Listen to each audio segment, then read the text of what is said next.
Welcome to the Jamodi podcast, where we interview coaches and leaders to find out not just what they do, but how they do what they do. Becoming the best version of ourselves is Jamodi, just a matter of doing it. I think this question kind of goes off of all the skill development that you do, especially with shooting, but how does individual skill work into your daily practice? Yeah, we try to keep what we do as a team, offensively, defensively, simple so that we can spend most of our time on the skill development. Some of those passing, shooting drills that we talked about, obviously working to that. I think footwork's a big deal, both ends of the court. And then I would just say just the dribbling, versus pressure, trying to make decisions. Again, we're big on no turnovers, and every coach is going to say that. But we're like shooting turnovers, bad shots, a shooting turnover to us, and then just the obvious turnovers, because that's how you lose games in transition. Our league is going to come down to a possession or two every game, and a special season and an average season are really defined by those few possessions. So we're just starting off like really emphasizing that. But just handling the ball versus pressure, I think that's one of, if you can shoot and you can handle it versus pressure, there's probably a spot for you on the court. And so just that handle is another thing. If you're tight with your game, then you're going to be able to find a place to get on the floor. Being able to pass with either hand, being on balance, can really just keep you from maybe take away. If you don't have great athleticism, some of those just decisions. Some of the best players were not the best athletes. Obviously, Michael Jordan, LeBron, Kobe, the list goes on and on. But a Tim Duncan, even, he's had great length and size. That just meant the big fundamental or whatever he was his nickname, So I just think skill's a divider was something we used to say when we were growing up, is like most things are equal. Skill is the divider. Yeah. Shoot, handling, dribbling. And we'll even do some off the floor drills that kind of not in vogue anymore, just to get, our hands on the ball, build up, get us moving, force us to concentrate a little bit. And I just think there's a lot of ways to just get going and develop some skill in your practices. I think guys like me and you benefit from the fact that basketball isn't all athleticism. If it was, then we'd be near the bottom. But I've always thought that for players, your skill can help you to leapfrog or jump up to a level that your athleticism really isn't there.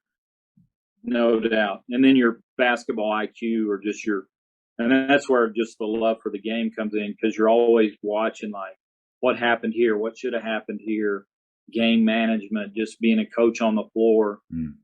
Just think and that may be something that could be really gleaned from this modern basketball, where they're playing all these games as if winning mattered more, than these things would be accentuated more in the players' minds. But I think the opposite is sometimes happen is we lost, we play again at 3, get something to eat, and we'll be back. And like losing hurt. Yeah. And maybe more than it should, but it hurt. And like, we don't want to lose again. And, if you want to get picked up to get in the next pickup game, you better bring value to the court, or you're going to just sit over there until until you're the guy picking the team. So playing with older guys, understanding like what a good shot is, or don't let your man score, you better not turn it over with the game on the line. You're learning and getting incredible value that you can't necessarily get with a trainer or on the, just in a AAU game if you're not competing. So again, it goes back to Colossians 3:23. Just whatever we do, let's do it with our whole heart. Let's give great effort.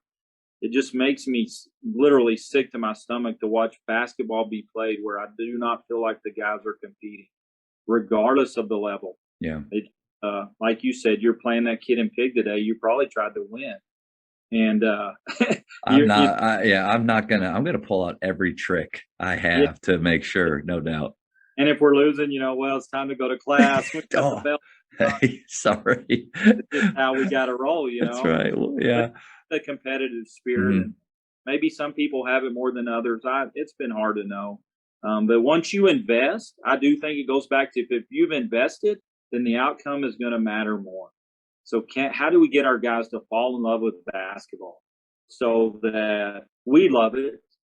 And there's always going to be that friction and the gap between how much we love it and how much they love it. And boy, you get to coach a kid who loves it like you, it's special. You just appreciate it so much. but most of the time we're coaching kids who don't love it as much. So one, we need to bring them closer to us because we can balance how we are, but I don't think we need to be going to them. They need to come to us. And so we need to put them in situations where we're like, see this goal you set and reach. Look how much better you're doing. Look on this clip how you did what we worked on, and just get them excited about learning and getting growing and improving. And then when they're not with us, those things stay with them. And then the larger picture comes a little more clearer to them as well. Man, thank you for sharing that. I love the way you put it, to where I felt that friction over the years, that knowing that the way I view the game and view the game as a player, and seeing them and wanting them to get to that level, but like you said, though, about getting them, moving them along and bringing them to us but it just made me feel good knowing that you feel that same way too. And, because sometimes I think as coaches, we feel like we might be the only ones that think that way or feel that way, but that's great. Hey, going back to the skill work and practice, if you could, I know it's going to be different almost every day, but what would the percentage be from skill-based individually or within actions to team-based work? What would that percentage be average? Probably 60-40, with 40 being the skill, 60 probably being 1-on-1, 3-on-3, 5-on-5. Because I do think it's important to see how this works into the whole. And then, what we're doing, we're still working on it. We'll even do if somebody doesn't set a screen, or somebody's off balance, or somebody didn't block out, we might send them to the other end and work on it while we continue 5-on-5. So you're emphasizing it's still even in the middle of the 5-on-5, unless we're going full. But if it's a half court, we're going to put them on the other end and have them work on whatever said skill is. And then they come back to the group. Obviously, the group that stayed is aware that this kid's down there doing this. It just enhances. We call it circle the wagons. Like, okay, let's circle the wagons, go down there, do whatever. I want you to go 10 on balance layups, or 10 on balance driving kicks, or 10 finishes at the rim. Hold your follow through, 10 straight shots. Block this guy. And it's not a punishment. It's not a punishment. It's helping them to do what you want them to do and be more successful. Yeah, to me, a punishment is something that's unrelated to the skill. Like, you miss class, we're going to make up class, but you're also going to come in here and meet this bike, or this treadmill, or this rowing machine.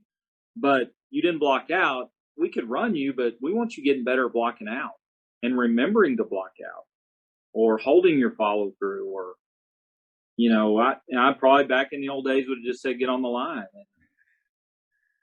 And I don't know what the carryover is. So there's probably some, but it's minimal, and you're wasting everybody else's time. And no one really enjoys doing that, including the coach who made you do it. So why are we doing it? And it's more of we wanted it to be intrinsic, where they want to do that skill and get better at it, where extrinsic is, if I don't do that skill, I'll be on the line. And you're right. There's only so little you can get the payoff there.